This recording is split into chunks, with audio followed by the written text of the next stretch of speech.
This cache of materials from Otto Frank is of truly remarkably important historical value. These were letters that Otto Frank sent for the purpose of gaining safety for his family. But he wasn't alone in this.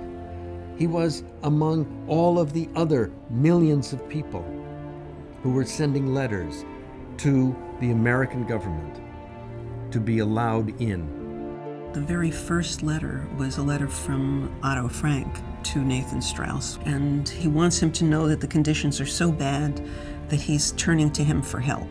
Otto tried to escape, and he had correspondence with friends of his, and they tried everything they could to get Otto and the family out of Holland. But it's letter after letter, turn down after turn down, that's so disheartening. It's the realization that Otto Frank comes to that he is doomed. Many Jewish people tried to get visas, and it was so difficult. And then the countries refused. So most people didn't get any permission to leave. On July 5th, 1942, Otto Frank wrote the last sign of life, the last postcard, telling us that they could not correspond anymore. And we knew that they went into hiding, and that was the beginning of the end. In 1938, 1939, 1940, even the beginning of 1941, the Nazi regime had not yet determined that they were going to physically annihilate all the Jews of Europe.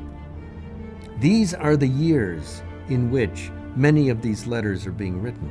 At the beginning, Hitler didn't want to kill Jews. He just didn't want to have Jews in his big empire. And so the Holocaust would not have happened if all the countries, the whole world would have accepted Jews. And this was really the whole tragedy of the Holocaust.